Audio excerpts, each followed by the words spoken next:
My son got married and I was the only one not invited. My son doesn't want you to attend the wedding. When my ex-husband told me that on the phone, I thought I misheard him. My heart didn't just sink, it shattered. And the truth behind why was something I never expected. But before I tell that part, to everyone watching this, tell me where you live, how old you are, and what you were doing when you clicked this video, because this might be someone else's story too. It was a quiet Friday evening. I had just gotten home from my shift at the diner. My feet were swollen. My apron still smelled like coffee and french fries. When suddenly, knock knock. I opened the door to see my son, Daniel, and his fiancée, Lindsay, standing there. They weren't smiling. "Mom, can we talk?" We sat down in my small living room. The old ceiling fan hummed above us. Lindsay kept rubbing her hands together. Daniel couldn't hold eye contact. Something was wrong. Finally, Lindsay said softly, "Your presence might make things complicated for the ceremony." I blinked. Complicated?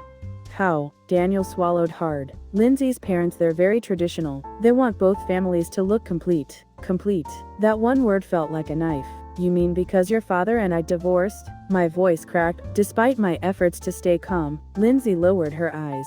"They're worried people will talk." I looked at my son, the little boy who used to hold my hand crossing the street, the boy whose lunch I packed every morning, whose school plays I never missed. "Daniel, do you want me there?" He hesitated. That hesitation hurt more than a no. He sighed. "Mom, I don't want drama on my wedding day. Maybe it's better if you sit this one out." Sit this one out, like a baseball game, like a school play, like something trivial. But this was my son's wedding. I nodded slowly, feeling the tears burn behind my eyes. "All right, if that's what makes you happy." He didn't see the crack in my smile. They left shortly after, and when the door closed, my apartment felt colder than I'd ever felt in my life.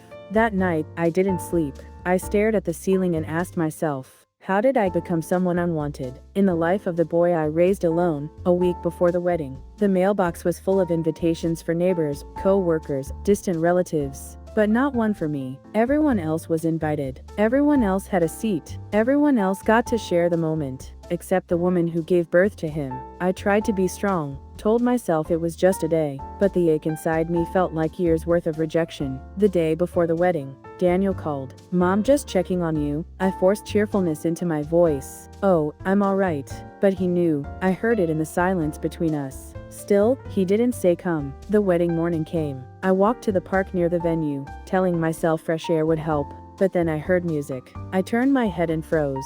From a distance, under a white arch decorated with flowers, I saw my son, my baby boy, standing tall in his tuxedo, smiling. I hid behind a tree like a stranger spying on someone else's happiness. Next to him stood Lindsay, radiant in her gown, and on each side of them, Lindsay's parents, Daniel's father and his new wife.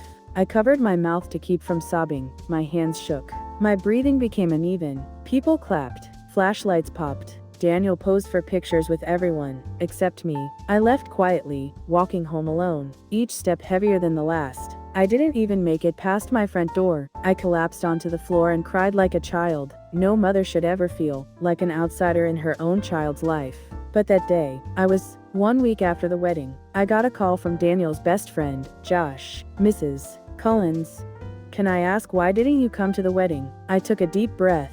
"I wasn't invited." Josh sounded confused. "What do you mean?" "Daniel told everyone you said you didn't want to come." I felt the world tilt. I said, "What?" Josh hesitated. "He said you didn't feel comfortable because of the divorce." My hands turned cold. Someone had lied. Not accidentally, purposefully. I called Lindsay. My voice trembled, but stayed steady. "Lindsay, we need to talk." She was quiet for a long time. Then finally, I told Daniel that. "I told him you said you didn't want to come." My breath caught. "Why?" "I was terrified that you being there would start questions. My parents judge easily. I didn't want drama, so I lied." Her voice was breaking. I thought I was protecting the wedding, but I hurt someone who didn't deserve it. I closed my eyes, tears spilling silently. The truth was cruel. Daniel didn't reject me. He thought I rejected him. A misunderstanding built on fear, a lie built on insecurity, and a mother and son who hurt each other without ever meaning to. I went to Daniel's house that night. I knocked. When he opened the door, he froze. "Mom." I took a breath that felt like years. "We need to talk," I said. We sat in the living room. My hands trembled in my lap.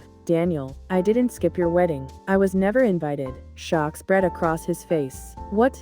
Lindsay said. I know what she said. He put his hands over his face. His voice broke. Mom, I thought you didn't want to come. I thought I wasn't important to you anymore. Hearing that shattered me. I reached out and touched his arm. Daniel, I raised you alone. You are the most important thing in my life.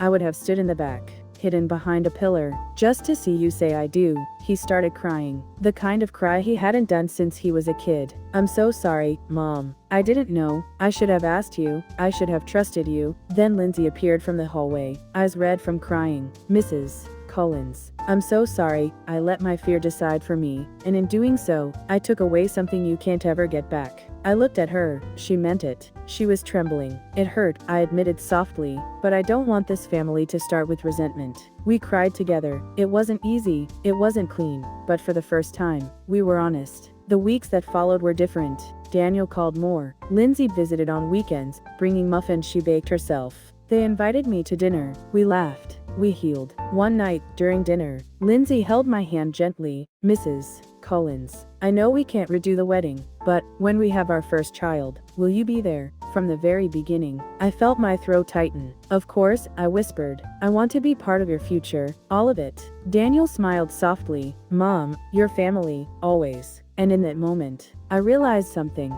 Family isn't defined by events you miss. It's defined by whether you choose to come back together afterward. I lost my place at the wedding, but I gained my place back in my son's life.